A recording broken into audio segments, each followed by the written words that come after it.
engakwenza vele angazi ngize ngimukeleke emndenini wami. Angazi ngize ngithandeke kwayisekuqaleni. And mina kuphela. Yazi ngiyayibuza ukuthi kungani kube yimina kuphela. Kungani? Ngoba phela bonke ba right. Umuntu abangamfuna balwa naye imini. Akungcono ukuba bagcine ngokulwa nami nothi ukumosha impilo yami bayimoshile bayiqeda. Angikwazi ngisho ukufaka i-CV ubani ungaqasha mina ngoba ngihambe ngibelethe iziphoke nginamathunzi eziphoke. Nakhona emsebenzini ngaphuma sengiphansi. Ngingaqashwa kuphi? Ubani nje umuntu ongaqala ngoba vele nginamathunzi akekho umuntu ongifunayo. Ngiphila ngedwa nje nginkomelayo endla yodwa. Nani mangathi niyangicosha ngizohlala nani la nesiqiniseko sokuthi kungaphela u3 days seningasangikhulumisi seninginyanya. Anginamngane anginamuntu engisondela naye. Umuntu ngisho ngingezama ngayo yonke indlela ukwenza kahle.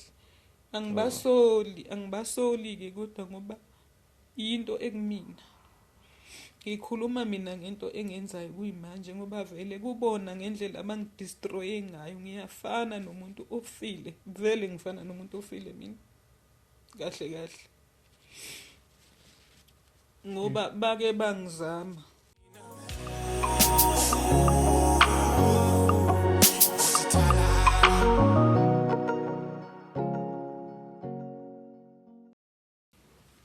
Sanibonani emakhaya. Igama lami ke ngokwazi ngwakansele ngiphuma phansi le kahle Mahlatha Mnyama.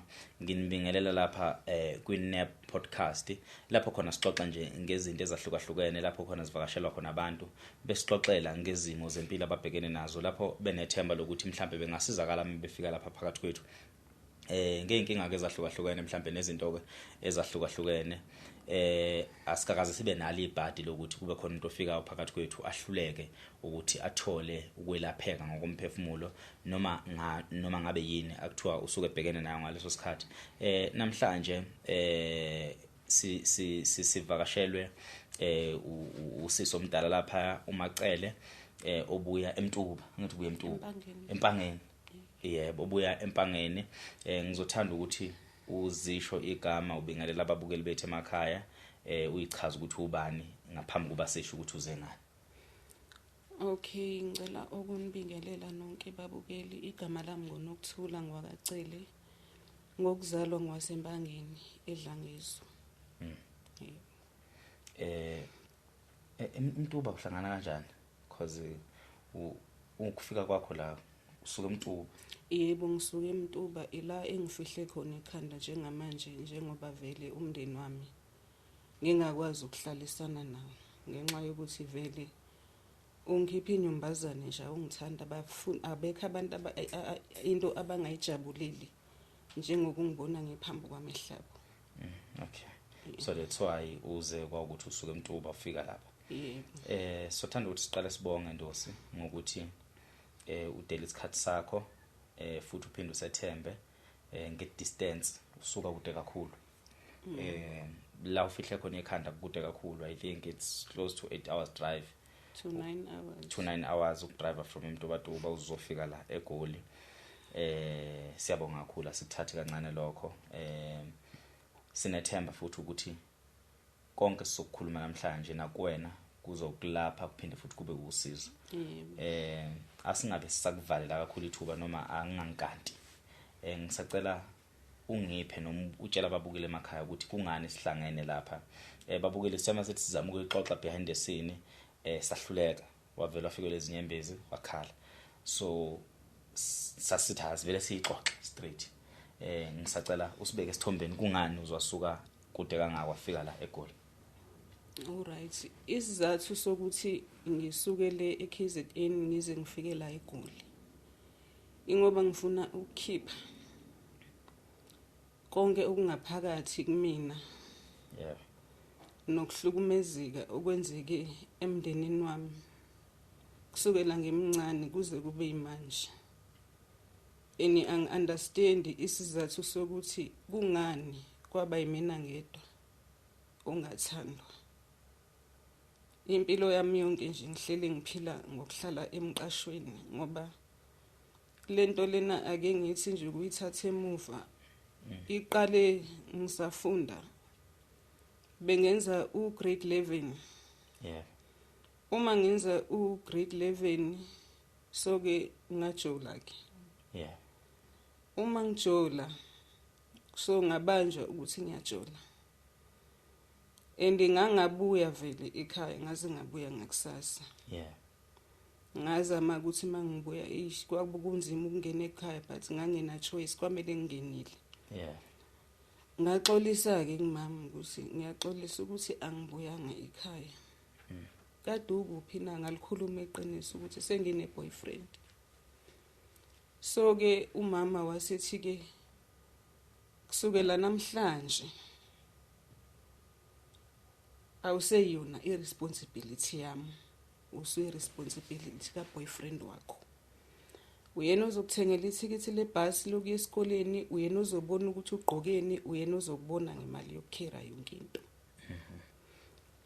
yababuhlungu inhliziyo yami ngephutha lokuqala ngingamethanga ngijolile nje kuphela ngakhala angifuni uqamba amanga kwababuhlungu but kwamele ngimukele into engayenza lapho ngabhala incwadi ngayihambisa la i-boyfriend yami eyihlala khona ngoba yayihlala edrobheni empangeni ngafike ngangenisa emsebenzini ngayifaka ngaphansi komqamelo ngahamba ngabuya ngazomcheck ukuthi kushuthi mina ikusasa angisenalo ngenhlanhla wakwenza konke bengigqoka into engiyifunayo ngenzelwa uboyfriend yonke into ngisho ukuthi ngiyile esikoleni ngisho kushodayo sikwaze kwabe ngiyawuqeda umatric lokho emile nje engenzela yonke into njengoba kusukela lapho ke akakaphindanga ke nje umama ngaba irresponsibility yakhe ke nje wangifundisa ukuthi cha ufuna ukuphila shona endodeni endijola nendoda ezokwazi ukukusupport lo engimlamayo olama mina uza emva kwami yena ufike wathola ingane mayithola ingane ese high school wabuyiselwa yini esikoleni waze waqashelwa ngisho unini ukhokhela umama omundlela ingane ukhokhela unini wambuyisela esikoleni waphinda futhi wayizala ingane yesibili kwaba yisoleso ngiyayibuza ukuthi mina ngoba angazi ngibe nangane wayi wenza kanjena kumina ezengilahlele emfaneni but ngangaba nendaba nalokho ngayitshela ukuthi hayi mhlasimbe kimi wathi ukuthela yabo yaqhubeka ke iminyaka yahamba ngizothi nje kusifinqa istory sami yahamba iminyaka ngilokhu ngibandlululwa kanjalo kwathi ngo2002 ngoba lo mntana sekhaya lama mina umntana umthole ngo2002 ngoDisemba mina umntana ngamthola ngo2003 ngoJune umama ubethi mengabe ebuya emsebenzini ephethe izinto like amadrinki aphathele lo ukuthi ngoba unomntwana bathi mina akaze kwenze kumina lokho wayekwenza lokhu kuphela enye into noma ke abantwana bethu sebekhona ubethi noma ebuya nezinto kade esedrobheni aphathele lokalo kuphela engamphathele okwami ngiyakubona ke lokho ngoba vele wayengangithumanga okuyikhona khona okwangilimaza kakhulu ukuthi bashintshe ukupheka ekitchen bayophekela ekamereni ngo2 plate nakho konke ukudla bakuphekela ekamereni 1 bayazi ukuthi nginengane encane ngincelisa ibele kodwa futhi kumele ngincelisa ingane ngingadlanga bona ngizwe nje kunokukhara ukuthi hayi okay bayadla ke manje kushuthi sebepheka inyama ingilala sesikhala ngingadlanga nginjalo ngazaca ngaphela emzimbeni ngendlela yokuthi yena lo wakithi wangitshela ukuthi uSkwiza wakhe uthe angizacile ngathi ngiyindeli hluphekayo uyasazi yena izathu sokuthi waye ngizacile ngoba vele angidli wesiphathi ingane yami ngincelisa ibele kwaba saqhubeka ke leso simo leso kulokhu kunjalo ngagcina ngaze ngathatha i-decision nayo leyo decision yathatha usisi wami omdala. Wathi ngoba uyasibona isimo ukuthi sinjani, thatha ingane uyihambise ekhaya kubo nawe uyihluphekele wedwa. Nangempela ke ingane yahamba yaya kubo nakhona ngiyayiphathisa ngoba kubo kusiswazini ngiyayiphathisa. Ngiphathisa yena indoda kasisi wami ingayenzela ipassport yahamba ke ingane yayihlala kubo. Kwaze kwafika ekuthenini ngize angazi noma ngakusho lokho That's fine. Ngathandana nomunye ubaba okuyena kwakwazi ke nje ukungondla ke. Ngaqala nami impilo yami yashintsha yaba right although wayeshadile kodwa wayengisupporta futhi nendaba nomshado wakhe mina ngangiza ngokuthi mina ngilambile nami ngifuna ukuphila ngihluphekile ngangezile ngezinto eziningi. Hayi ngithandaneke naye lo baba lo. Okusho ukuthi usisi wami omdala angazi noma inzondo yaqala lapha ekuthenini ebona ukuthi angisahlupheki lokhu bona abakuthandayo abakujabulelayo ukuthi ngiyalamba ngiyahlupheka. Ngoba bekuze kusiza umunye umama wakamakhelwane ngimbone sethumela ingane ethi ayizongibiza ngihambe ngekuyena kanti usengiphakela ukudla uyazi vele ukuthi anginakho angiphakela. Kuze kube ngithola lo baba ke ngithandane naye ke lo baba ke hayi kube right ke angenzele yonke into nami sengiqala nje sengiphila impilo right. Kwase kusisi wami omdala okuyena ngimthembile ngoba ngazi ukuthi usisi wami kumele ngixoxe naye yonke into ama-advice ngiwathole kuyena. Kodwa wangijikela ekugcineni wafuna umfazi walubaba ngoba wabuza kuye lo ngilamayo mina ngatshela uyena ukuthi uthi usisi utholakala kanjani umfazi walubaba lo ngoba vele ubetholakala eBay. Lona ngokusola ukuthi khona phezulu kwakho avele athi angimazi ukuthi utholakala kanjani. Shuthi wazi tracela yena waze wamthola.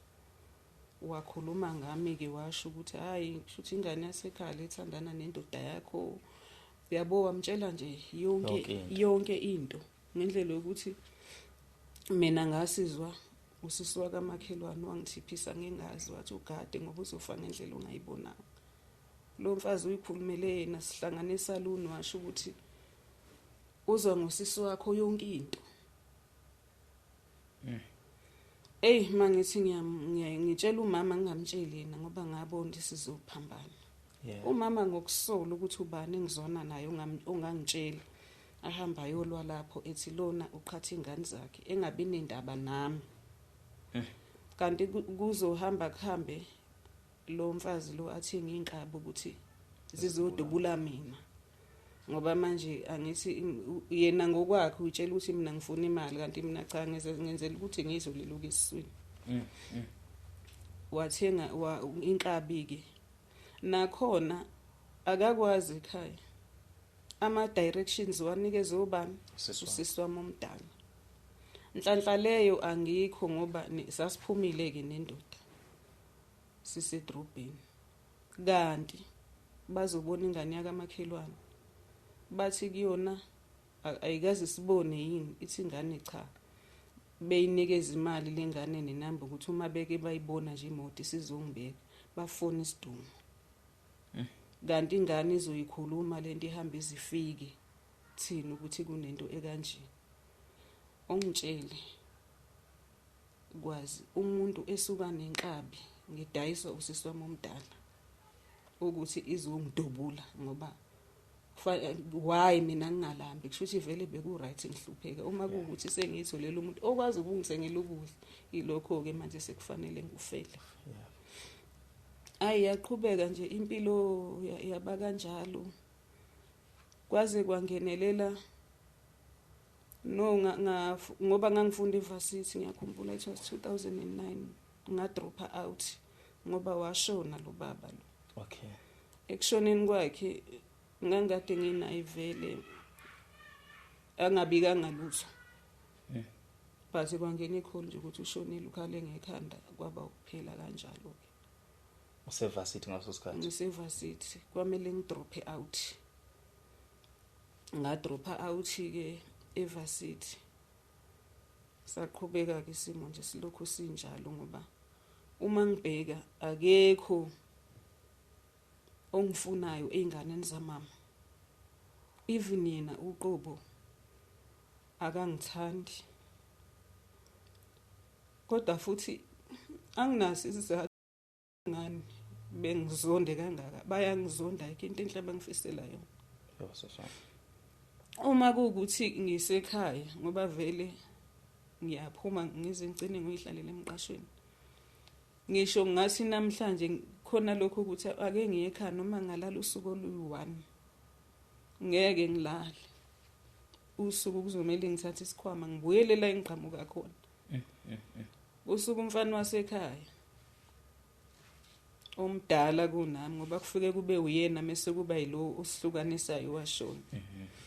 Angisho ngenhlamba. Angisho isifebe kube isifebe siseduze komgwaqo angimemezele umphakathi ubhuti wami.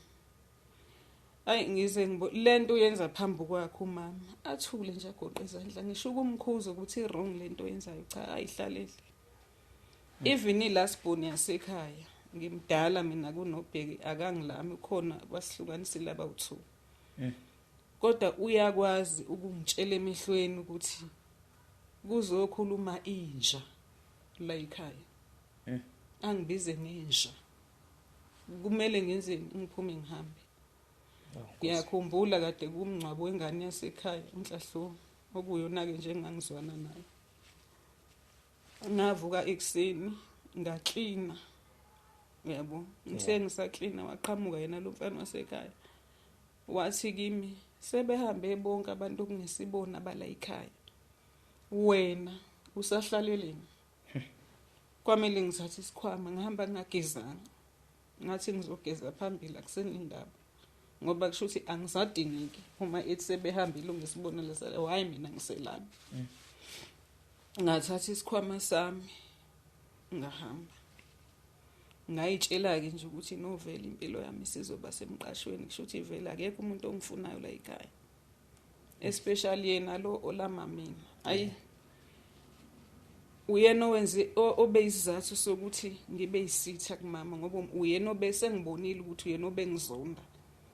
So wazama ngayo yonke indlela ukuthi nomama kufanele naye igcine ngizondile.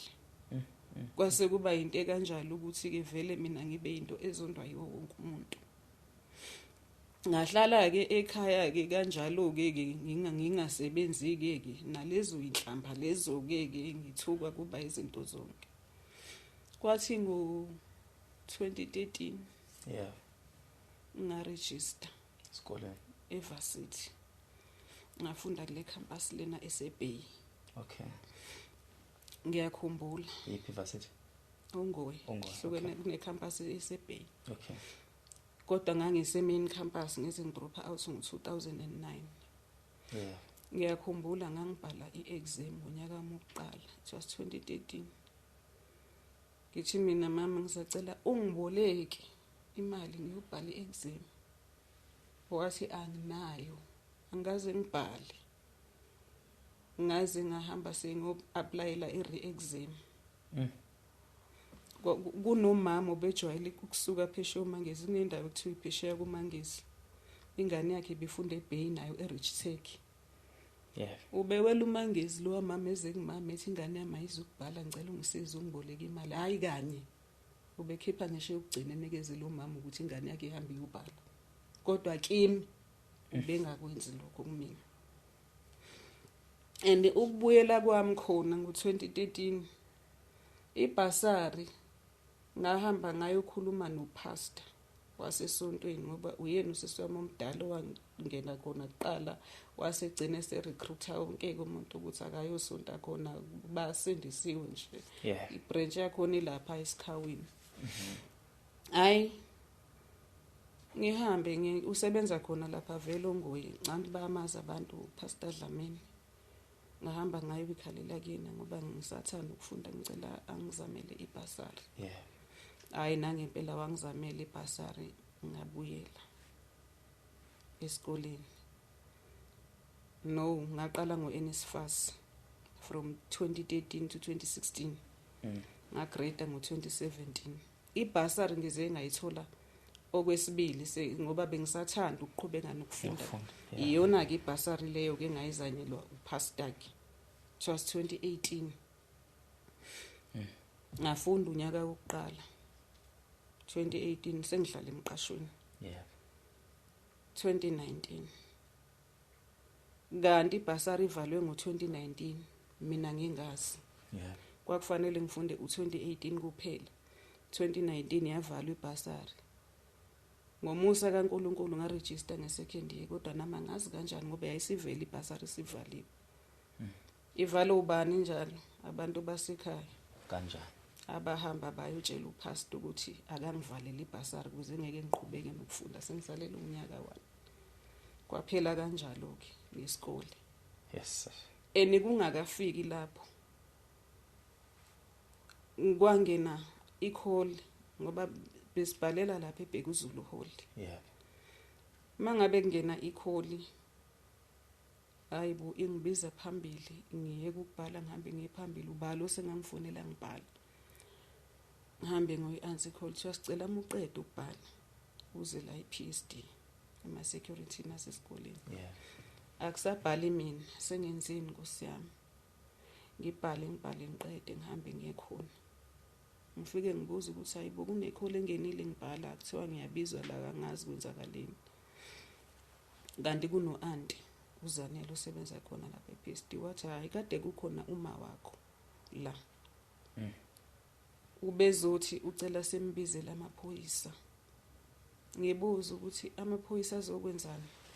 Wathi amaphoyisa azobopha wena ngoba wena wantshontsha ifoni ekhaya and usetholile ukuthi icala lefoni u7 years.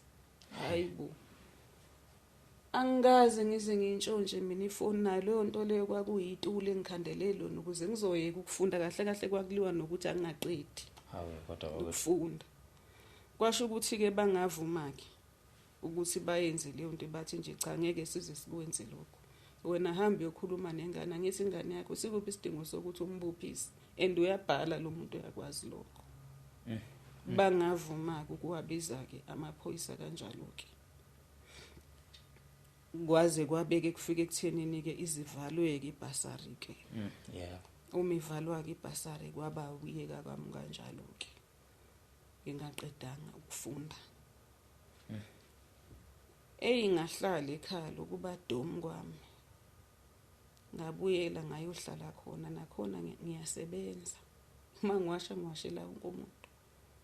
Uma ngiklina ogezayo ngoba vele isemakhaya shiya amanzi achithwa yimi ageza shiya angibali.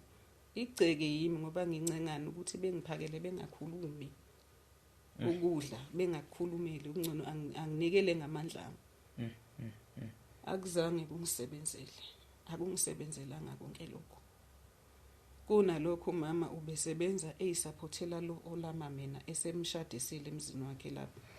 Kodwa yena umuntu obemazi ukuthi kumele edlile mina ubengangithengile ngisho iphedi kodwa engazi ukuthi angisebenze yimina futhi uphishwa yimi ngoba yikho into engimdlulela ngisho umbhede. Kodwa engangifuna la ngixobe khona. Sengiya ngasemaphethelweni kwathi ngelinye ilanga sihleli nje veranda naye umama. Yabona khona into uyiphila uzuyitshela ukuthi shuthi vele impilo yami ngemukele inje.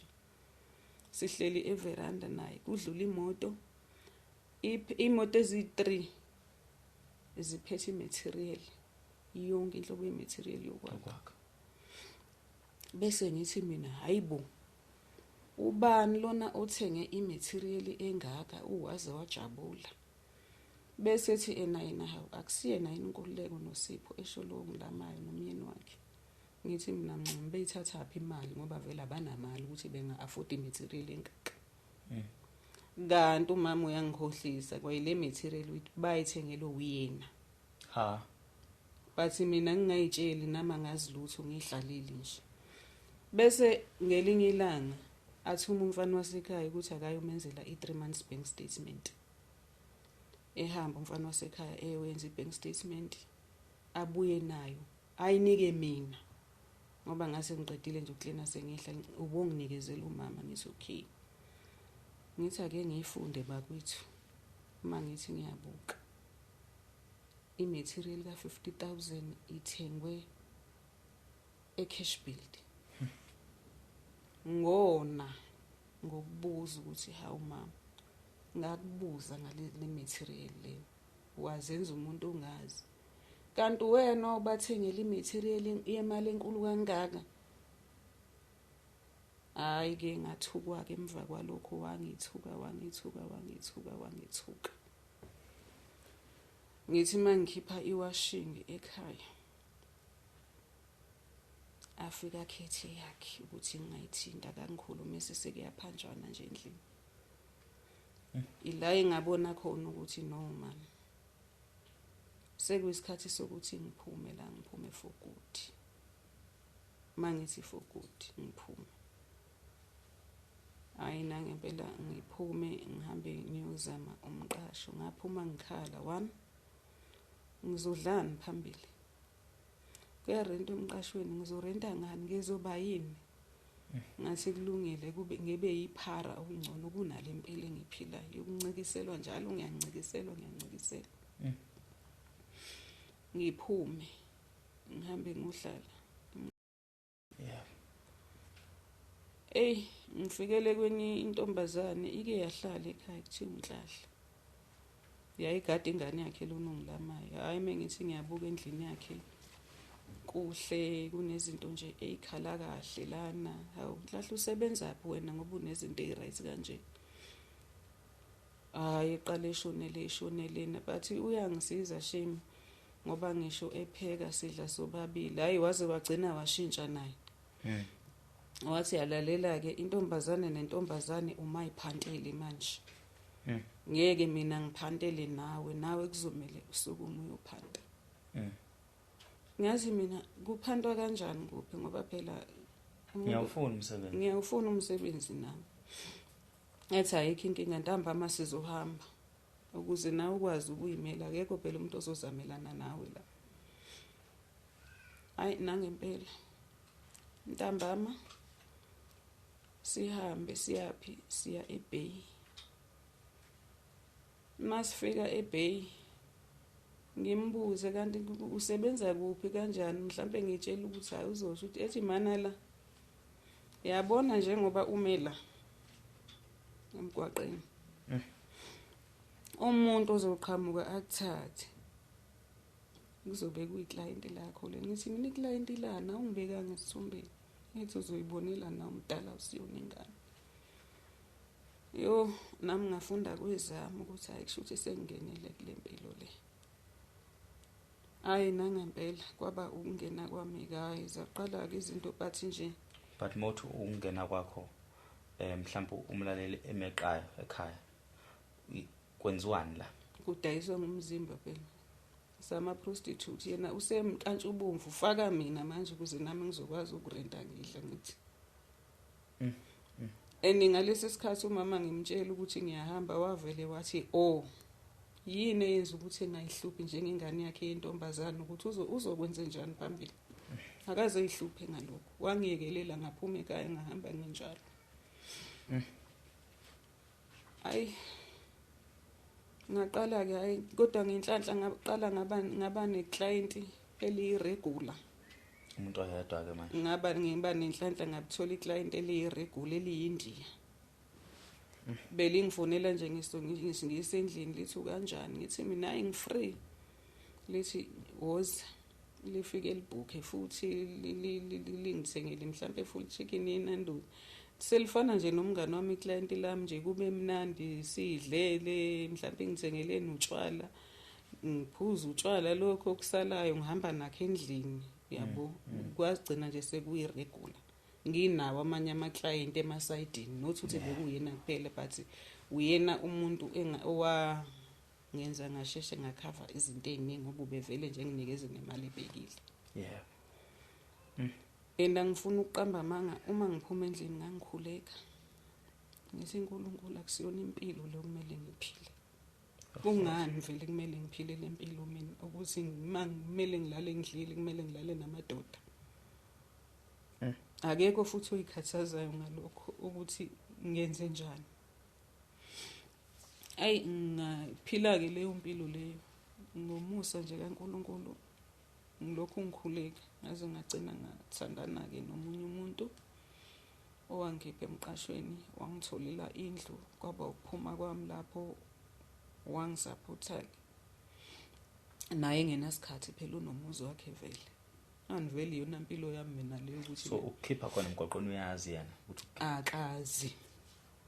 akazi lutho ayikho into ayaziyo angitholela umuzi-ke ngihlaleke nami awungiqale nami ngibuyelwe yisithunzi nami njengawo ngiqale nami ngibe umuntu wesifazane ozovuka nje enze izinto azenzayo uyabo kanti ngizothola umsebenzi ngazo lezo insuku lezo ngimtshela ukuthi yazi ngithole umsebenzi ngithole eRustenburg umsebenzi nangampela ngahamba nga-interview ngayiphasa ngenza i-medical ngenza induction emayini ngangena it was 2021 sikhuluma ngento ayizolo ngo-2021 good days hayi kube mnandi ngisebenze ngihlalele efletini hayi bo ngibe ngize ngijabule ngithi uyabona-ke libuye ithemba ukuthi ngi-off emsebenzini ngiselivini ngithi no man ngoba yabona ikhaya kuhleze kuyikhaya ngisho bengakwenzanga ngithi ngoba ngiselivini ake ngiyikhaya ngahlala hayi kakhulu ngathi nje angihambe kusanje ngahlala 3 days ngoba phela angisheshe ngibaleke ngingaze ngithuke ngimelwe ngiyinhlamba ngoba umfana wasekhaya wakusho nje lokho ukuthi isifebe lesi sidayisa ngomzimba ifuthi engithuka khona ngasekhaya but anginendaba yakhe usisi omdala ngesikhathi engithuka eme ngama-night dress lapha ezithi umboni uya celebrate yena njengoba engithuka ujabulisa usisi wakhe yebo ngasebenza-ke kwaba right 2021 ngathatha i-leave ngoba ngangena ngoFebruary 2021 kwathi ngo-2022 ngaye livini ngahamba ngaye ekhaya ubhadi lamlelo yabona makuthiwa ibhadi liyakwazi kubukwalo ngikhohlwa amathawula okugeza awu-2 lobuso nengeza ngalomzimba namaphendi awu-3 ngiwanekile ngikhumbule sengisendleleni ngoba bengigibela ibhasi eThekwini ehamba ebusuku ngifike ekuseni ngenzela ukuthi ngingafika ebusuku bese ngiyafona ngithi mama ngishiya amaphenti lapho namathawula nginekile ngizocela ukuthi masekomele ungingenisele ungibekele khona nje lapho ku-drop ethi hayi okay ayikho inkinga hayi ngihlale isikhathi nje bese ngithi mina mase kumele ngibuyele ekhaya ngithi awu mama ngoba vele ngizoza ekhaya nginamaphenti lapho nginamathawula ngeke ngilokhu ngiphathana nezinto engiyishiyile ekhaya ethina amaphenti namathawula la ekhaya nathi mina yebo athi yena ayikho leyo nto leyo ngithi mina kwenzakalani ngoba ngakucela ukuthi unginekele wathi ngani wena wakuvalela kuplastic kumanzi wakushiya kwabola mina ngakuthatha ngakulahla uyazi ukuthi akusilona iqiniso mina engakwenza ngamfonela ngathi akanginekele kanti bona bayazi ukuthi bathatha leyo nsila yami leyo bahamba bayoyisebenza into engiyiyona angifiseli ngisho isitha sami indaba ngenza yona ngalezo zinto lezo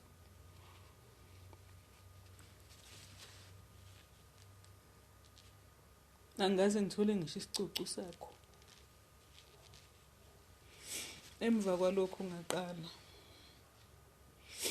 ngalunywa ngaphambili ngilunye ngathi kunezinto ezigijimayo ezenza nje kodwa futhi kube kungekho lutho ngihambe ngizame izimbiza zomhlume ngithi ngiyabuza hayibo ngiyafa ukulunywa bethi awuzame lutho ngihambe ngiyekudokotela ngithi ngiyajova lutho ngize ngigcine ngihambe ngiye kumuntu obonayo ngiyibhekela nje ngenye into abese yayibona lento esho ukuthi hayi wasetshenzwa kanje ubani ekhaya kini ngane abantu ubulawa kini lapho lento mengabe isithe isukile Angifuni ukuqamba amanga. Nginwaya ngize ngiphicike ngibe nezilonda ngaphambili, ngibe nezilonda. Iphenti-ke nje into engazi ngaligcina ngo-2022 ukugqoka. Ngoba livele linamathele kuzo lezi zilonda. Ukhona ukuluma, angiyazi leya nto mina. Into eluma, into ebuhlungu. Iphuma amaqhuqhumuza ngiyonwaya nginwaya ngesikhathi ekunwaya phela anginaki mina ukuthi ngiyalimala. Kanti hayi sekuwukunakala sengizobona sengipha nje igazi senginezilonda njalo. Angisenendaba ke vele sekuyimpilo yami leyo. Khona angazi ngize ngilithole usizo nakhona till today kuze kube namhlanje. Uma sekuthe kuvukile ngoba ngisho ukuthi angifeseli ngisho isitha sami. Kwathi ngikhona le engisekhona eRustenburg. Ngilele ebusuku kodwa ngingaleli ubuthongo. Kwavele kwangena umuntu emnyango ngoba iflat engihlala kwiBachelor. Yeah. Wangena umuntu emnyango wagibela phezulu kwami umuntu walala nami. Hawu. Hayibo. Lo muntu lona ngoba bathi akuyena umuntu ophilayo. Akusiyena umuntu ophilayo. Ngoba emva kwalokho ngathi mengabe ngivuka ngiyocheck umnyango namawindi kuvaliwe and lo muntu angimbonanga ukuthi uphelelepe kodwa khona mina ngiyizwa ukuthi cha ngilaliwe nje la. Yababhlungu inhliziyo yami ukuthi yawo Nkosi yami lesi sipoki singizweni siphumaphi. Ayi ngisakhathazwe yilokho. Ngithi ngemsebenzini ekseni la emafletini kunesikhala nje kwazi ukuthi uputshe kusona unqamlele kwakuDisemba. Ngiphume ngifike ngemigwaqeni ngilinde imoto. Ngisamile kanjalo ngilinde imoto. Yabona uNkulunkulu mengabe enqaba nawe. Mina uNkulunkulu unqabile nami. Kuningi engikushiyile. Ngithe ngisamile lapho. Mengibuka lapha ezansi kunendlela engapha eceleni nemikhukhu. Kuna crew nje yabafana eqhamuka khona. Ngisho laba bafana bathi nginganaki mina ngiyimeli. Kahle kahle kufanele ngabe ngiyehla. Imoto izongithola ezansi. Yeah. Angazi yini yathi mana la umasuku la mama nangampela ngimi. Ngithe ngisamile kanjalo avela suku umfana lapha ya. Ahluke yena yedwa and ugijima ubambile la ephaketheni uze ngqo kumina. Agijima lo mfana mesezosondela kumina ngithi mina no man lo muntu lo uze kumina akekho umuntu okhona estradini mina kuphela.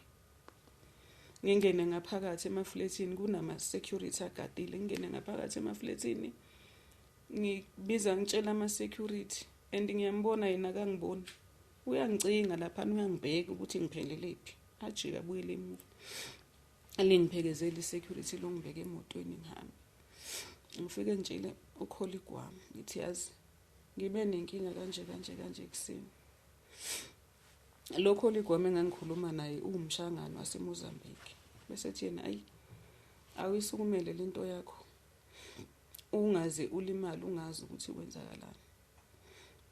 Asihambe siye komunye ugogo waseMozambique. Afike ahlole lo gogo asho ukuthi nokuba uyaphila nje bunga idlozi lakho. Wena ubulawa abantu bakini basebenza amathuna. Bakusebenza emathuneni ukuthi wena ugcine ufile futhi kuba kuya ngawe. Lo December ubuzophela wena ungeke emhlabeni. Ngokungafuni ukukholwa nokungafuni ukuvuma ngathi akukwazi. Ngadlulela kumuntu wesibili ngingakasho lutho. Wathi yena yabona umuntu okuhlolelela ukuhlolele kahle. Kunjengoba etshelile wena ubulawa abantu bakini ubulawa kini. Bawu 3 abantu engabahamba bakhuluma izwi lodwa ukuthi ubulawa kini la uzalwa khona. ayikho into umzuzu wabanzima njengalowo. Ngazi ukuthi vele bayangizonda bangithanda kodwa ngangacabanga ukuthi sebengangenza izinto ezibuhlungu kangaka. Emva kwalokho uMessi, ngikhuluma ngoMessi bakupheka mina. Yeah. Bengithi mangubona endlini noma usesinkini. Yeah. Ngithuke ngendlela yokuthi bengizincishe ngimelwe inhliziyo. Ngithuswa nje uMessi engiwazi engipheka ngawo everyday. Ngabaqoqa ke labo Messi ngabagoqa ngabashutheka ngathi ngeke ngisakwazi ukubhekana noMessi ngoba uMessi nje bese ngusaba lento ongayazi. Angikhulumi ke ngezitha ezangivukela emsebenzini. Angikhulumi ngabelungu ngase ngiyinkomo edlayo kodwa sengiphila ngedwa. 1 Akushanga isichithe sibi. Ngekho umuntu ofuna ukusondela eduze kwami ngithi akekho umuntu wonke umuntu useyangizonda nje emsebenzini angenza ngalutho. Bakwethu. Ngendlela ukuthi ngayiphila leyo mpilo ngaze ngabona ukuthi no man akusiyona impilo lena. Angaze ngixoshwe mina emsebenzini. Ngayeka ngenxa yaleso simo lesangixoshwanga. Ngavele ngashiya phansi kubhlungu. Ngisho abantu behleli mengingenayo nakumele bephume usalo uyi1. Ngabona ukuthi ayikho lento le. Ngayeka ngathi ake ngibuyise ingqondo. Ngaba nephupho ngaphupha umama engigqokisa ingubo yomshado. Ngamtshela lelo phupho uyalazi ngisho ngayibona le video. Kodwa manje idabukile ngabuza ukuthi kungani ungigqokisa ingubo edabukile na. Kodwa manje mangingena kuleli ithende bahleli abantu njengabantu abahlele emncwabeni akukhombisa ukuthi ithende lomuntu ushadayo. Enangazi ukuthi mina ngishada nobani. Hayi kube yiwo ke lo mshado ke manje kwandoda le ayikho ngiyibona ngishada nayo mina. Sihambe ke emva komshado wami lowo ke ngingawazi. Uma sifika kulomuzi lona kuphuma omama babili endlini ezingo round bephume nejezi bengibathise emahlombe bethi kimi awukwazi ukuhamba ngamahlombe ngoba wena ushadile manje. Ngibuze ngishade nobani ngoba angiyazi mina indoda engishada nayo. Bayikhomba nje isiqukaquka sendoda ngisho ngaqhamuka lana indoda emnyama nje ngingayikhomba ngithi nansi le ndoda. Kwathiwa nganansi indoda yazi. Ngathi mina ngiyazi kwathi uyona kushade nayo. Ngingalinaki leli iphupho leli. Kanti le ndoda le engiyiphuphayo mina ngishadiswa nayo. Yinto ababeyenza mina ngayivezelwa. Bahamba baye emathuneni bayovusa umuntu okade wayishonela wayiphumulela umuntu wabantu. Kwathiwa lo muntu lo akabe indoda kimi. Ngumfazi wakhe mina. Isizathu salokho ngingashadi, ngingabe nandoda, ngingabe namuzi. Lesi sipoki lesi iyona ndoda yami, impilo yami yonke. Shit. Iyona ndoda yami le. Hayi. Isilokhu yenzeka nje lento ke. Le ndoda lena iyafika ebusuku izenzele ihambe.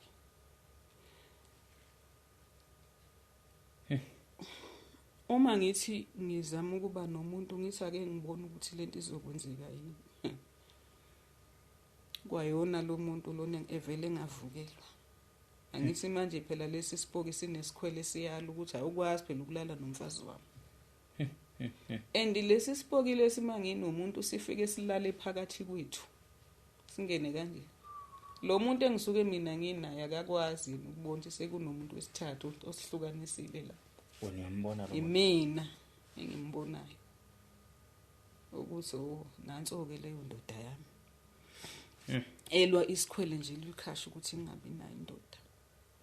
Ilapho ke ngathatha khona isinqumo sokuthi hayi ngoba sengizamile ukubheka ukuthi kuyenzeka yini hayi akekho umuntu ebengithi ngiyamzama avukelwe.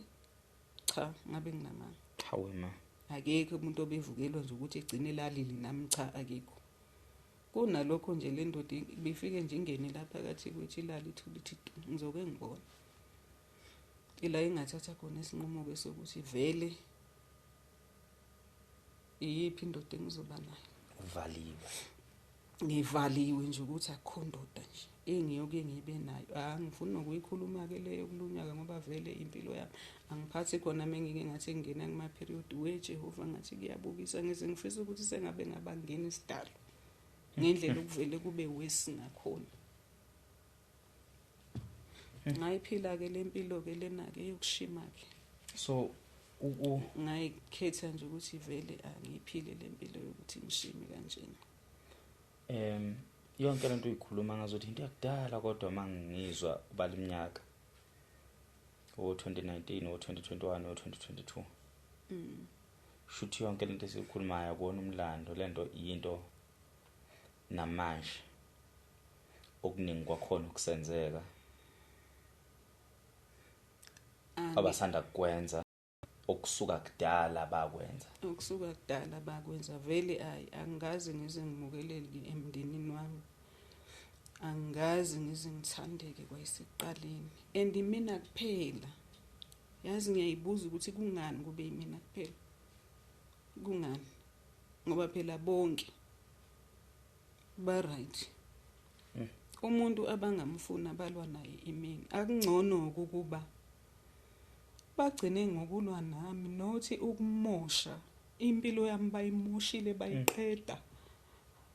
Angikwazi ngisho ukufaka iCV ubani ungaqasha mina ngoba ngihambe ngibelethe iziphoke nginamathunzi eziphoke nakhona emsebenzini ngaphuma sengiphansi. Ngingaqashwa kuphi? Ubani nje umuntu ongaqala ngoba vele nginamathunzi akekho umuntu ongifunayo. Ngiphila ngedwa nje nginkomelayo endla yodwa. Nani mangathi niyangicosha ngizohlala nani la nesiqiniseko sokuthi kungaphela u3 days seningasangikhulumisi seninginyanya. Anginamngane anginamuntu engisondela naye. Umuntu ngisho ngingezama ngayo yonke indlela ukwenza kahle. Angibasoli ke kodwa ngoba into ekumina. Ngikhuluma mina ngento engenzayo kuyimanje ngoba vele kubona ngendlela abangidestroye ngayo ngiyafana nomuntu ofile. Vele ngifana nomuntu ofile mina. Kahle. Ngoba bake bangizama ngodukanezo. Ngakuthola futhi nakho lokho umuntu ukuthi nodukanezo nokunje uNkulunkulu uyakumela nedlozi. Ukukuvumela lokho ngikhuluma ngento engenzayo manje. Engenze ngoba ngizala engenza every day. Uma ngisedrobheni ngifike ngibele kahle itaxi. Uma sengehlile lento yenzeka kakhulu uma ngiphakathi kwabantu. Ingqondo yami vele ihambe. Ngehle ngime. Idolobha ngilazi njengoba ngizazi. Kodwa manje sengiqale phansi idolobha ngalikhohlwa angisalazi.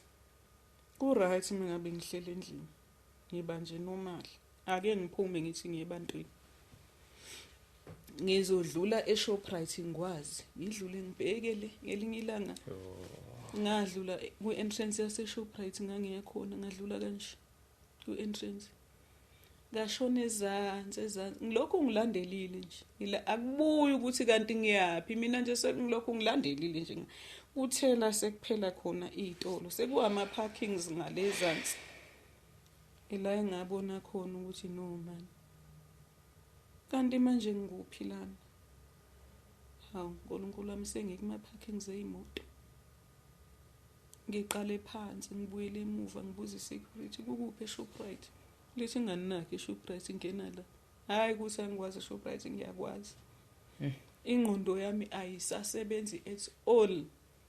Uma kuukuthi nje mina ngiphakathi kwabantu ngivele ngiphenduka ukuhlanya. Yes. Angisazazi ukuthi ngikuphi. Kuzosiza ukuthi ngifonele umuntu osendlini. Angisaboni kumele ngiye ngakuphi funda isitolo esiphambi kwakho. Ngibuka ekubhalwe Louis ethi uyabona ke shona ezansi. Hamba ufunda amagama ezitolo uzozulibone la sesisitolo oyakusona. Ngihambe ngiqalaza ke ngifunda ungathi ngihambe ngayobeka eAmerica nakhona phansi nendawo la engakazi ngiye khona ufike ngathi uzoyibonela. Ngiyoze ngiyongena ke ngenza into engiyenzayo nakhona kumele ngimake ukuthi njengoba ngihambe la kumele ngimake ukuthi ngihambele ngiqhamukela Angiphathi ke amatekisi ke ngivele ngiwabone semaningi ngingasazi ukuthi yipho kumele ngihambe ngayo. Njalo ngiphilela ukubuza itekisi mina okumele idrobheni engilaziyo.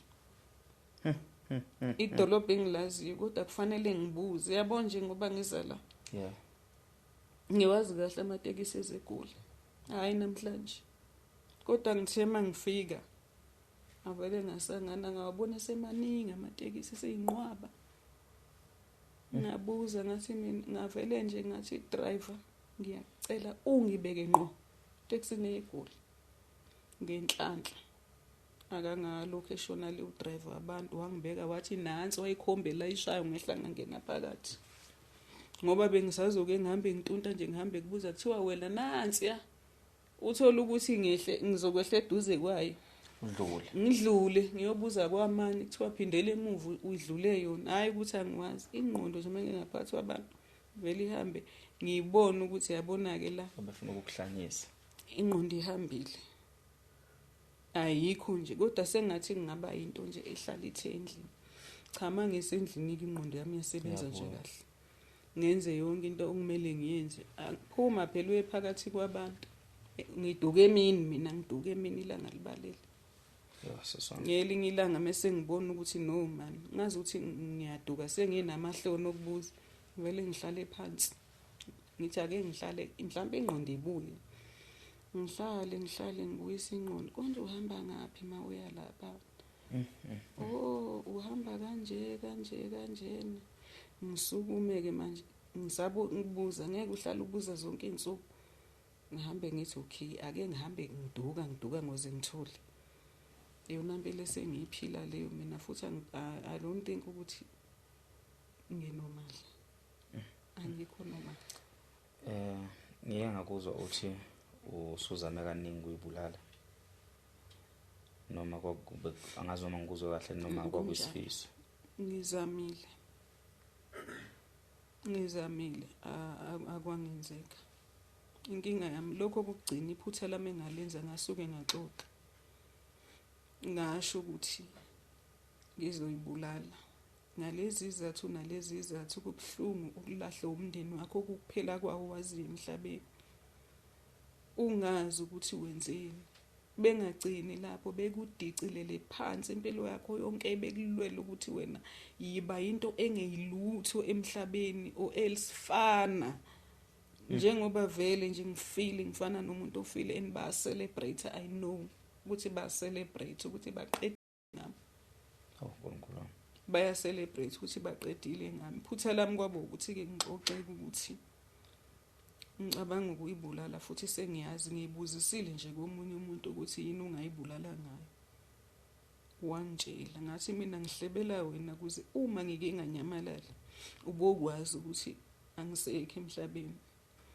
Okokuqala la engizozibulalela khona ngizokwenza sure ukuthi ngizogibela ngihambe idistance ngamane ngihambe ngisho 2 days ngihamba nje ngihambela ngoba inhloso yami ukuthi angifuni kube khona umuntu ozothola ngisho ithambo ngisho isidumbu sami ngoba angeke ungangifuni ngiphila mase ngifile bese uyangifuna.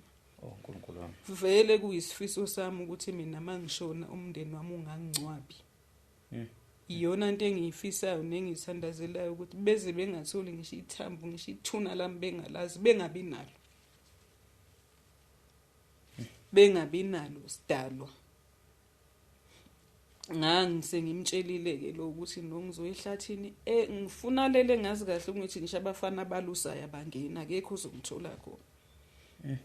Ngaba isilima lapho ke ukutheni ngimxoxele ngoba ubeselokho egada every movement engenzayo ula ukuthi ngicine ngingayibulalanga nakhona lapha ehlala nami phansi zama ukungiluleka impilo izoqhubeka ngimbuze ukuthi yipi impilo ezoqhubeka kumuntu ofana nami yipi impilo ezoqhubeka kulomuntu ofana na ungumuntu njengami kanje yipi.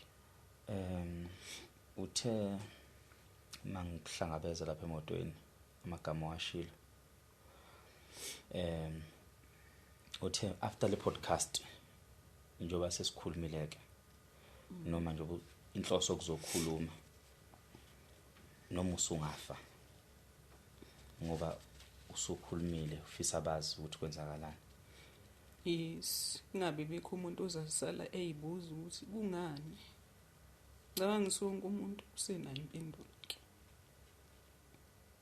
Abangithandayo nabangangithandi sebenayo impendulo.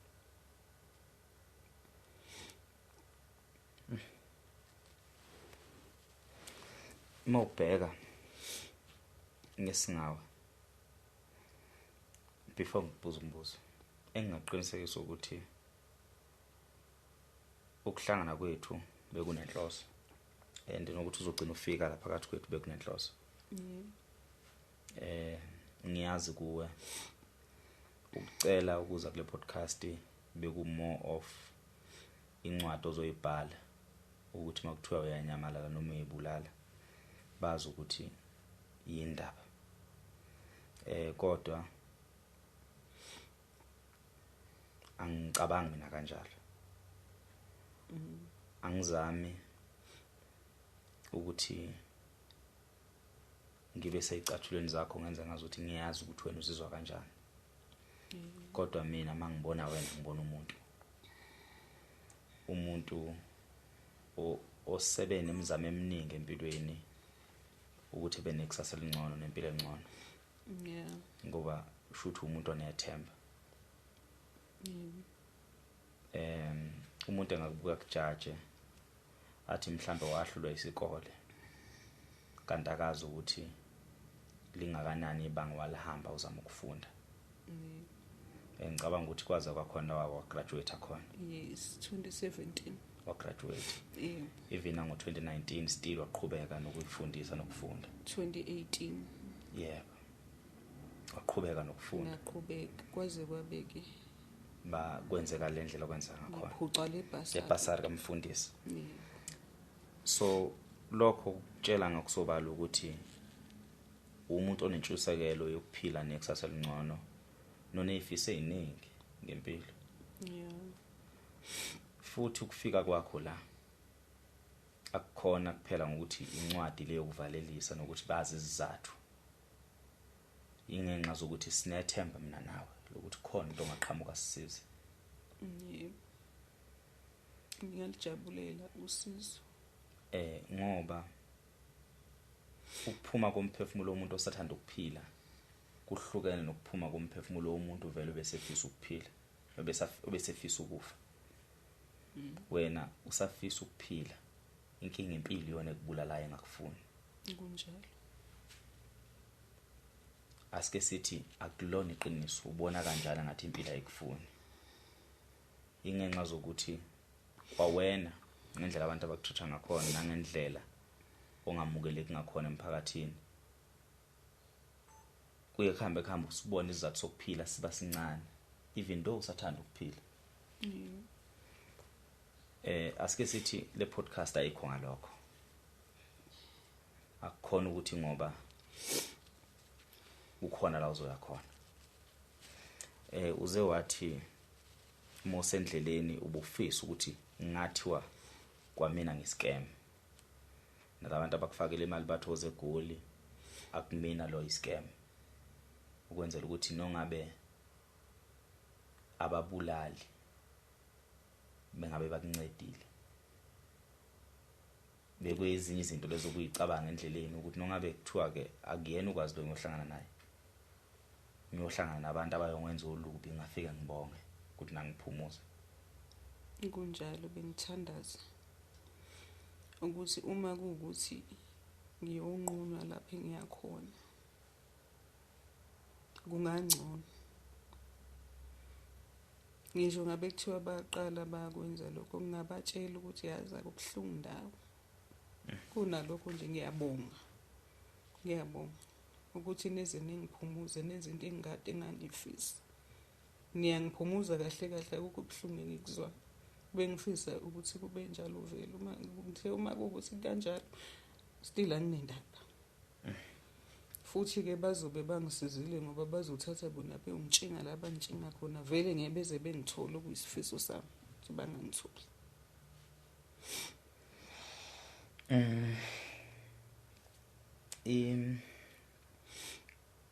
impilo njengamanje la uhleli khona uhleli kuphi? Ngidlele emzini yabantu nakhona nje beyibuka ngami. Abantu uhlobene kanjani nabo? Angihlobene ngisho ukuhlobene nabo. Nawe wena kungcono ngoba ungwakansele. Ngisho nje ubani ongangihlalisa ngihamba ngiyohlala naye nginenkinga. Ngifike-ke ngincoba ngumuntu okhutheleke, cha ngikhutheleke. Ngikhuthele nje kabi. Ngiyasebenza nje uma ngabe ngihleli nabantu. Bese kuba ukuthi-ke ile sigcwagcwa-ke nginaso-ke sokungathandeki-ke ngoba vele cha bandla angithandeki, angifuni ukungasho. Angithandeki, nani ningangihlekisa namhlanje ngisho ukuthi in 2 days ningabe seningasangifuni eduze kwenu. Senifisa ukuthi nje ngaba ngisekho eduze kwenu. Yazi ngikunakile mangithi mina sikutholele indawo yokulala la uzolala khona. Wathi kuba kuyenzeka uzojika khona namhlanje. Ngabe lokho kungezinye izizathu zokuthi awufuni ukuthi sesigcina sikubona ngaleyo ndlela okanye lokho kubo kufaka kuwe kuze gcine nathi kusingena ekutheni sikubuke ngehlo lokuthi mhlambe sigcina sibe nokunengeka ngawe. Bengibalekela khona lokho ukuthi njengoba ningijabulela manje kusasa nizobe ningasangithandi. Kungcono ngivele ngijike ngihamba ubusuku bonke ekuseni ngizobe ngingena KZN. Manje nje angisayithandi into ezokwenza ukuthi ngibe phakathi kwabantu. Kunzima ngisho ukuthi ngiyedrobheni. Ngivele ngisabe nokuthi mhlambe uma kuwukuthi lento yangokuyakhula kusengaqhamuka ngisho umuntu angikwazi nje. Ngingenze lutho ngenxa yalento kumina. Ngisayoduka-ke nje ngihambe ngitanta-ke nje ngiduka ngoba vele ngiphenduka uhlanya manje esedrobheni. So-ke kunzima ngisho ukuphuma ngithi ngiyedrobheni. Nakhona ngibonga ukuthi ningihlangabeze ngihlale endaweni eyodwa ningithathela yini ngithole khona. So month to month usiphilisa kanjani njengamanje since ukuvezile ukuthi wake wayithola usemgwaqweni uthengisa ngawe? Angicabanga ukubuyela, angicabanga. Ngiyalala-ke ngidlelela engikhona. Uyalala Right. Ngiyalala nginendaba nokungakhulunyiswa ibona nginamsebenzi. Uma bethanda. Ngoba nawe uya-understand ukuthi lokhu bakwenza ngoba into ekimi angeke ngize ngozondela ukuthi usungiphendukele wangizonda. Ngiyayazi inkinga yami mina sengingakalapheki ngohlele nginyama nambani. Everywhere I go ngizoba nenkinga. Manje usubuka kusemncane. Ngiyaxolisa ngazi umuntu osifazana akabuza iminyaka. Sengenzela ke manje nomuntu osekhaya. Abanye abantu banayo lento okwehlulele ethi hayi semdala vele akusekho sengasiza khona. Ngekho umuntu omdala nona 50 nona 60. Mesazizwa enemusha nentshisekelo senethemba ngempilo. Ningakanani eminyaka? Na 43. Na 43 okusemncane. Ngulutho. Ngiyakutshela uma usemncane kakhulu. Kahle. Ngokuba angibanga nomndeni ongizondayo ongidicelela phansi. Mina ngabe ngikude kabi nempilo yami. Ngabe ngikude nempilo. Manje ke sengaba uMesisi Spoki. Njengamanje. Ngishade nabantu abafa engingabazi nokuthi bayobana bakwabani. Abangilala abafuna ngayo ngesikhathi abafuna ngaso. Ngike ngivuke nje ngimanzi nje. Hayibo. Kusiyami. Kwenzakala. Ngiyazazi phela ukuthi vele nginendoda yami nje. Ngifike ebusuku. Akusangimangazi ukuvuka ngimanzi ngoba vele ngiyazi ukuthi mina nginendoda nje. Yami yasebusuku engaziwe mina iyaziwe ebusuku kuphela.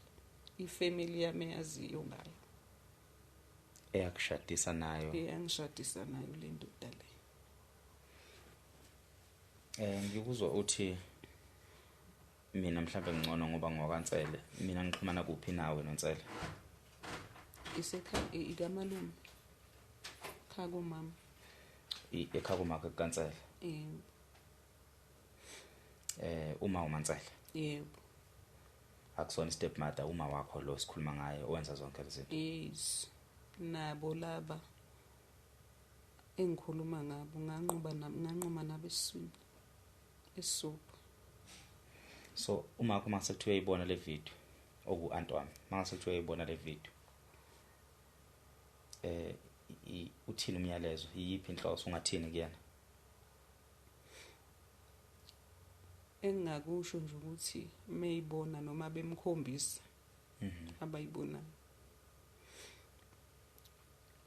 Ibhlungu impilo angiphilise yona. Cha, ukhuluma naye nje. Ibhlungu impilo ngiphilise yona kusukela ebuncaneni bami kuze kube yimanje.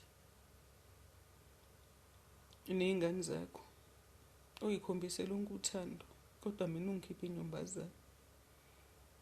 Ngabe kungcono ukuba ngiyazi ukuthi ngiyenzani. Manje isizathu angisazi. Lesi esingaze silidele ekuthenini ngize ngenziwe kabi kangaka. Ngidicilelwe phansi kangaka angazi ukuthi ngiyenzani. Mhlambe ngelinye ilanga uyongitshela before umphefumulo wakho uphume. Uyongitshela. Ngeke uhambe emhlabeni ungangitshela uma kuukuthi uhamba kuqala kunami. Uma kuukuthi mina ngizohamba kuqala kunawe ngiyohamba ngingalazi iqiniso ukuthi kungani. Ngoba mina futhi engikwazi ukuthi ngifana nobaba. Ngiyafana ke vele nobaba mina. Yeah. Kodwa futhi ekugcineni ngikutholile ukuthi akusiyena ubaba wami lo. Nesibongo kuyisona okuyina baba wami naso ngisitholile. Ngamtshela naye. Usuyangididaka. Uma uthi ufana nobaba kodwa futhi akuyena baba wakho. Imuphi ubaba ufana naye?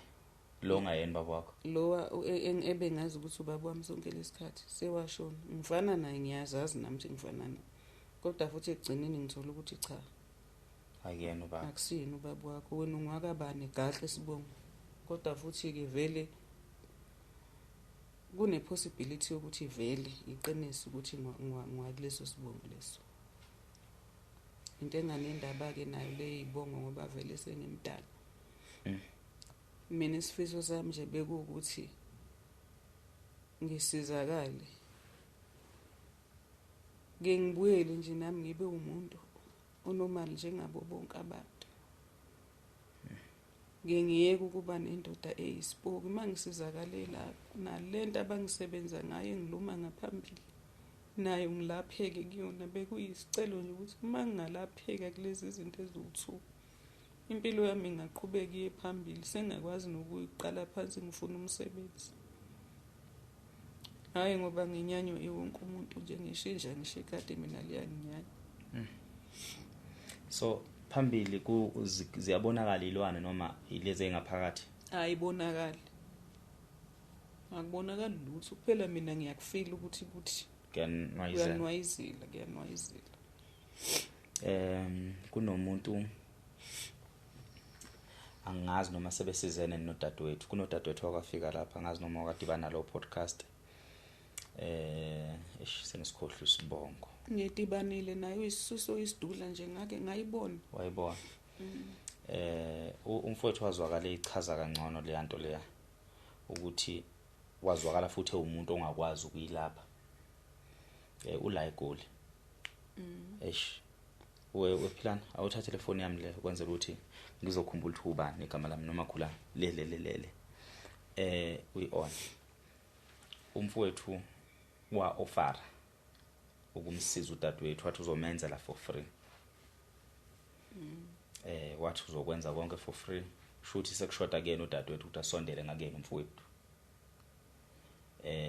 Wathi ufuna ukuprove ukuthi lento uyayazi. Ukususa izilwane nokususa izipoki. Angikho muhle emthini kodwa ngiyakholelwa entweni zemithi ukuthi sikhona ziyasebenza. Angikho muhle. NgoNkulunkulu nangamadlozi akithi namathonga akithi wonke ehlangene angikakaze ngibhekane nesimo la kuthiwa khona ngitetiswe izinto kumele isuswe kumina. Ziba khona lezo nkinga lezo ngqiyambane ezingasho lutho. Kodwa akukaze kwenzeke lokho kumina. ungayiletha mfowethu. So angeke ke ngithi nginolwazi oluphelele ukuthi indlela echaza ngakhona ukuthi uyasiza ngempela noma akasizi, kodwa ngendlela achaza ngakhona ngagculiseka ngendlela echaza ngakhona mayichazela udadewethu. Ngifuna ungizwe kahle lapho ngiyakhona. Ngizoke ngikunike off air, ngizama ukubheka igama lakhe ngoba wazisho ukhona la eGoli. Off air ngizokunika inamba yakhe, naye ngimnike inamba yakho, ke nixhumane sibone ukuthi yini akangayenza kusuka manje kuyaphambili. Unfortunately aliveli, angazi nizolithola kanjani kusuka manje kuyaphambili. Ngaleyo ndlela leyo ngicabanga ukuthi usizo lokuqala lolo elikuthi ufikile ekufikeni kwakho nakho. Kodwa futhi asisho ukuthi umuntu sesilole phone, asisho ukuthi umuntu ofisa ukukusiza naye akagoqe izandla ethi ngoba kuthiwa uzosizakala. Sifisa ukuthi impilo yakhe ibuyele esimeni. Ususwe lezinto ogijazwe zona eyibekwe emhlane wakho kuzilwane, phinde futhi ulapheke kulezi ilwanyana esemzimbeni. Angeke ngisho ukuthi izintwala because ayibonakala singaphakathi kuwena. Kodwa mangathiwa khona umuntu oqhamuka nento enjalo singajabula. Ngikuzwile ukuthi ubusubalile ukuthi usizo lakho luhamba la ufisa ukusizakala kanje. Ikuphi okunye ubufisa ukuthi uncedakale ngakho? Sengokubona okunye emva kokuthi sengilaphekile lezo zinto, ngoba vele ngisho ukuthi akekho nje umuntu ongeza nosizo. Mina nginamabhada njena. Usho ukuthini uthi akekho umuntu ongeza nosizo? Mina nje nginesinyama nje esibi kabi. Ngicela ukulapheka kuqala, then we'll take it from there. Uma nje ngingalapheka nami ke ngigezeke nje ngifane nawo wonke umuntu. Ulinda igama likaBhuti uthi ngizwe. Siyabingelela baba. Siyabingelela Nkosi yami. Ngithole impendulo yakho. Ungixolele nomkhuhlanyana. Mayelana nale nkulumo engangibhale ngayo ukuthi usisi lo onenkinga yespoki ofuna usizo singamsiza noma ngingamsiza. Angazi ke noma ngikhuluma nokwazi straight mfokansele noma ngikhuluma nalo sisi onenkinga. Akayichazanga. So bengicela nje iclarity lapho ukuthi akayichaza ngikhuluma naye usisi lo onenkinga. Kodwa inamba yakhe ibhala ukuthi ulinda. Umfowethu uzobhala lapha kuma comment asho, nami ngizombuza igama lakhe ukuthi kodwa nje ubhala ukuthi ulinda. Ngizozama ukuxhumanisa naye. Ngafisa ukuxhumanisa naye mase esesizelo sisi lo. Sibone ukuthi uyasizakalana, yabo? Uma esizakalile lo sisi ngizokwenza isiqiniseko. Nongabe uthi umfowethu ufunani ngoba angeke alilethe usizo lwamala throughout. Mayisizakalile lo sisi for free ngendlela ka-offer ngakhona. Nongabe uthi umfowethu ufuna usizo noma lwani, njalo ufuna inhlawulo noma inkomo yani, mina lo ngizokwenza isiqiniseko ukuthi ngixoxa naye sibonisane njengamadoda ukuthi mfowethu ngingakunikana ukuthi ukwazi ungilaphela udadewethu. Ngiyabonga kakhulu. Ungaqala ubonga ngoba asazi phela ukuthi kuzoba njalo ngempela yini. Uma kukhona futhi umuntu othi yena engakwazi ukumlapha udadewethu kule nkinga abhekene nayo right now, ngiyacela axhumane nami, angibhalele noma abhalele yena usisi usazoyishiya inamba. Ngingafisa futhi ukuthi ngibambisane nalo umuntu loyo ekutheni usizakale. Is it ama movements ukuthi ukwazi ukufika la kumele ufike khona, or is it ileyo nhlawulo angazi bizwa ngani leyo nkomo leyo ukuthi ukwazi ukusizakala ulapheke. Into engiyibonile ke futhi ukuthi uma kwasuka lento yonke, ngoba nginesiqiniseko sokuthi akuzona kuphela lezi ilwane ezafakwa ekhaya noma ezafakwa ilawuthi zafakwa khona kukhona futhi nokunye okuyizinyama ohamba nazo owayicosha lapha ngesikhathi somzima bempilo uzama ukusurvive lawo mathunzi naleyo moya yabantu olala nabo noma ababefika bengama client akhe abanye babengazile ngokuthi ngempela ngoba bazosusa lokho kubahluphayo abanye beze ngoba bezolahla amabhadi inenhloso zabo. So ngiyafisa ukuthi umuntu ozokusiza akusize nakuleyo ndawo akugeze ube clean ngoba ungathandeki mhlawumbe singalokhu siblema nomndeni kanti kukhona nalelo lifu limnyama olokhu uhamba nalo ikakhulukazi mawuzwa uhalela ukufa nokuyibulala lelo fulelo lisuka lapho yifu leliya elafikela lahlwa ngoba abantu abaningi uma bezothenga abezile ngoba mhlawumbe umuntu ezochitha lokhu okusokumhlupho kuyizinkanuko omunye usuke yalelwe inyanga ethile kade eqeda ukubulala umuntu ithi inyanga thola umuntu ozolala naye ufika ushiye lento kuyena. So okunye kwakho in as much as kukhona okwenziwa ngapha ekhaya mhlambe okunye kwakho kuphinde kwa edeka lapha ngifuna ungizwe kahle ke lenkulumo angikwehluleli no ngiyalalela. Yes. So okunye kwakho kukhona lapho. So uma ungagezwa uhlanzeke from leyo nkinga leyo so umuntu engathi uyamthola noma engathi asamthola afika alungise leyo nkinga aphinda welele ngapha kule nkinga ke manje yokuthweswa lesilwane. Yes.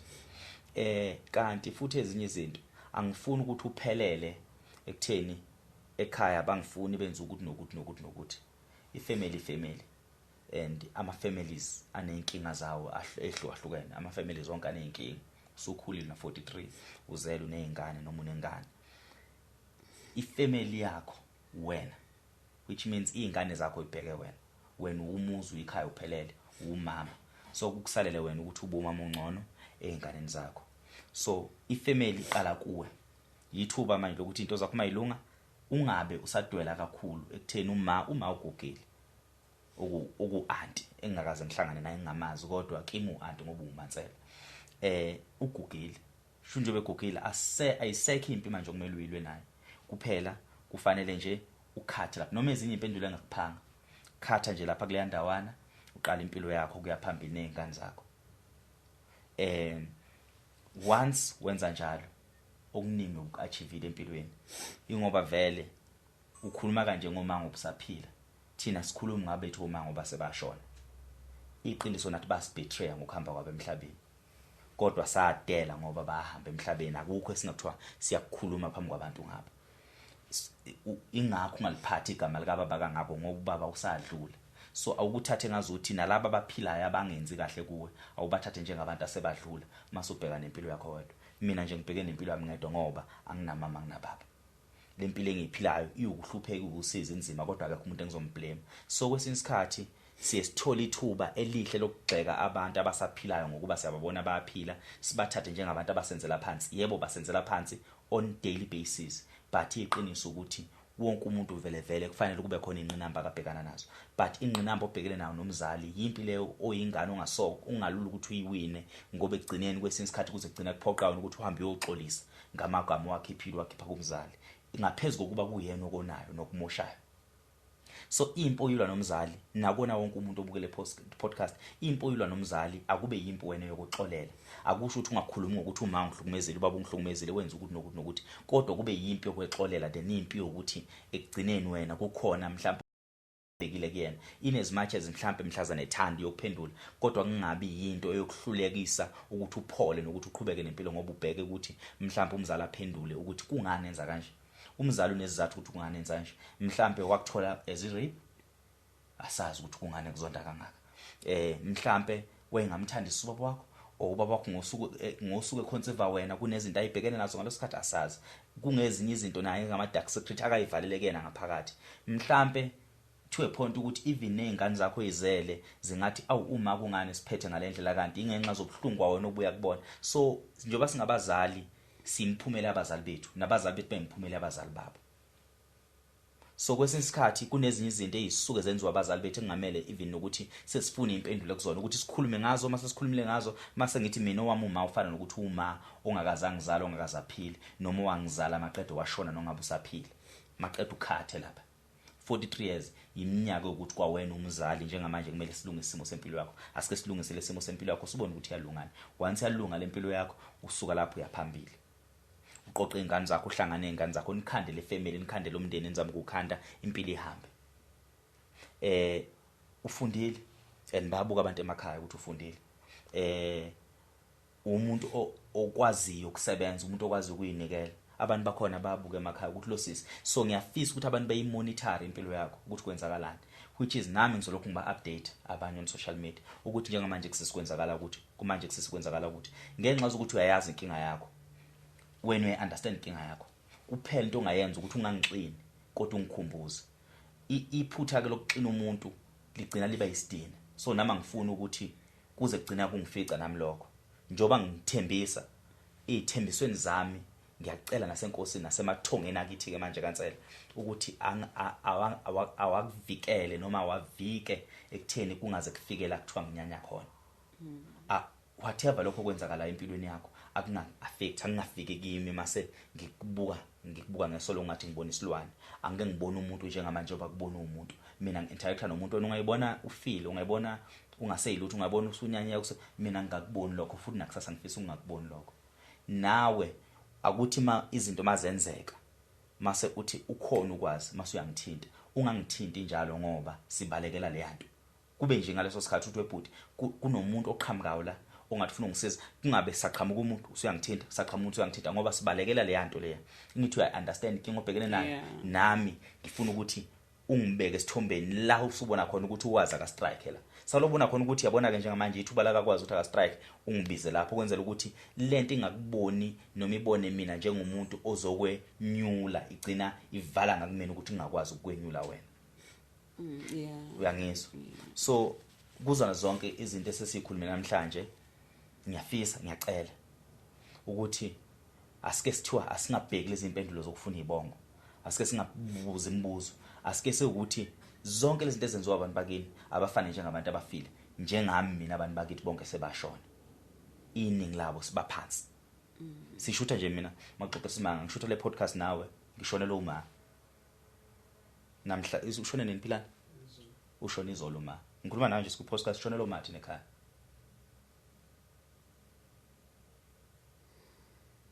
usemakhazeni nje sikhuluma nawe but because besihleli uthi asihlangane nawe sikhulume nawe so angizama ukugqiba whatever that you going through but ngizama ukubonisa amanye ama-side empilo ukuthi kwesinye isikhathi inkinga ziyenzeka asingathathi inkinga zayizolo siziqhube zihambise kusasa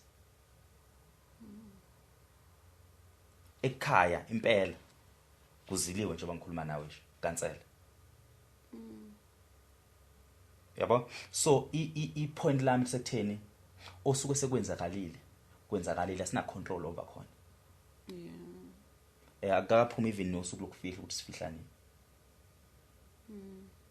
so leyo nto leyo kumele kubonise ukuthi uma udila nabantu uma singabantu sonke sinenkinga mangase kuthiwa silahlela inkinga ebhakedeni mase kuthiwa wonke umuntu okhona mhlawumbe nalahlela inkinga lapha mase yagoqozwa ungayicela yakhe inkinga uma ucoshe umuntu ngephutha ungathi ngicela inkinga yami ibuye ngicela ukunwaya kwami kubuye kuze kumina kwasona lesipoko esithweswe mina asibuye uma ngingase kuthiwa nje ucosha inkinga yomuntu inkinga zikhonela ukuthi siyihlule asiyihluleke nale mina ngikhuluma kanje nawe ngoba eyami mina sengiyinqobile uma uphumule ku right nawe ke awube nalo mentality masingabantu asibe nama mentality ukuthi siyalwa noma kunjani zonke izinto ezenzakala asilwe nazo uyangizwa so ngamanye amazwi sozama ngayo yonke indlela akukho la kumele khona singazami singanyakaza ekutheni usizakala uzosizakala dadewethu sozama ngayo yonke indlela nawe iba nalo lo themba lelo elakho lokugcina siphinde futhi sivalelise emakhaya before sivalelisa ngizothanda ukuthi ngixolise even ngixolise on your behalf kubantu okuthinteka amagama abo masikhuluma. Akukhona inhloso ukuthi siyalwa nabantu abacuphise usisi wethu emtubatuba. Siyabonga kakhulu. Ngicela ningadini. Ningamthathi njengomuntu ungrateful. Izinto akabhekene nazo nezimo akabhekene nazo empilweni zimenza kube ngazuthi nomunye umuntu owusizo ekugcineni uzomjikela. So ngifisa nazi ukuthi lokho enikwenzayo kungeminye imizamo nathi sizamayo. So ukuzama kwenu kuzolekelela nathi ukuzama kwethu. So asizameni sonke. So usizwe nilithayi empilweni kaSisi nongabe namhlanje kuyenzeka nidibana nale podcast. Ngifisa nazi ukuthi mina ezokwazi ngiappreciate kangakanani ngale mzamo omncane ukuthi nimuphi indawo kufihle ekhanda niphinde futhi nenze sure ukuthi laledlile ngoba iyonto akasayibonga kwamanje. Whatever lokho kwenzakalayo ekugcineni kubhekene naye. Siyabonga. Okwesibili kuno dadwenu kunabafowenu kunoma bonke labantu labo bamentionile. Ngifisa nazi ukuthi mina ezokwazi angaze ngihlangane nani angaze ngilizwe iside le story. Inhloso ukuthi ngibiza uMacele ngoba ngifisa ukungenelela ngimsize. Uma ukumsiza kwami nikubona mnina kungafanele okungenani ningamane nithi niyabukela ukuthi kuzokwenzeka yini ningabe nisaqhubeka futhi ningazama ukuthi nilethe okubi ngasempilweni yami ngoba anginazi ngempela futhi angazi ukuthi ngabantu abanjani. So kuleyo ndawana leyo niyobe ningabulalanga mina kuphela kodwa niyobe nibulala isizwe sonke South Africa. Akekho kumuntu okhala engazwakali. Ikhalile ingane yakwenu ngayizwa. So njoba ngiyisizele ukuthi ngoba ngifisa ukuthi izithazayo kube ezayo kube ezami. Ngimsiza ngoba ewumuntu wasemhlabeni. Uma nibona kungafanele ngimsize ningangifona nokungifona ehlukana lo muntu ngiyoyeka phansi ngaphezulu kokuba kuze kube ongaphezulu kwalokho okuyikho manje. Kodwa isicelo ukuthi kwesinye isikhathi umuntu uzokuthi ngithakatha osibanibani abenza ukuthi fica ukuthi ngempela ningena nazi lutho kuyenzeka lokho emndenini. Asike sithathe ukuthi mhlamba kunina yinkolelo kodwa futhi makuyinina siyacela bakwethu ukuthi mayise nje usefana njengomuntu osefile esenikwenzile sekwanele nongabe ubani akumele umuntu athi angilutho aliphimisa ngomlomo wakhe lelo gama. So emagameni ami okugcina ilawo kubabukeli bethu emakhaya akukhona ukuthi ngoba sithanda ukuthi sibhekane nezinkinga sikhuluma into ehlangana nezinkinga silokhu sibele sebe inkingeni. Inhloso ukuthi siyafisa ukuthi loyo naloyo obhekene nenkinga ekhaya kubo obhekene nenkinga ukuthi akawuthola umsebenzi obhekene nenkinga akacabanga ukuthi mhlambe sekumele aqede ngempilo yakhe.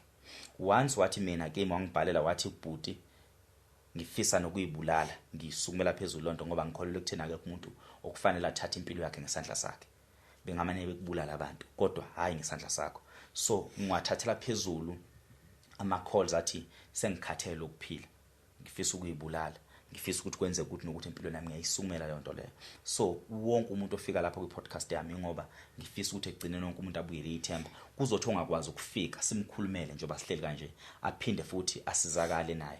Njengoba ngikhuluma noMacele ngikhuluma noMacele kuphela but ngikhuluma nomunye umuntu osekhaya obhekene nenkinga ngaMacele ngoba uMacele akayena yedwa umuntu obhekene nalenkinga abaningi abantu ababhekene nalezi nkinga. So ngalawo ndlela ngithi ngiyabonga kakhulu ngesupport ngiyabonga ngendlela enenza ngakhona ngiyabonga futhi ngendlela enisiza ngakhona abantu abafika phakathi kwethu. Sengikhuluma kakhulu ngoba phela mina ngimbonga ugcina ngilanda kakhulu. Ungabeka wakho ugcina dadewethu mase uyayigoqa mase uyavalelisa ngasayidini lakho kodwa nje lakho lokugcina. Engingakusho nje ukuthi ngiyabonga kakhulu thola ithuba lokuthi ngikhiphe konke okungaphakathi kumina mhlambe kuzoke kuthi nokwehla ngoba sengikhulumile. Kunzima into uma ikushisa wedwa ungakaze uyikhulume. Ngiyacela bakithi abangaba nosizo lokungilekelela bangilekelele. Ngiyabonga kakhulu nje kubo bonke ama-viewers. Ngiyacela bandla ongaba namandla nongaba nezeluleko ke noma engasenawo amandla nazo izeluleko ngingayijabulela futhi yebo ngiyabonga umsala kahle emakhaya siyabonga kakhulu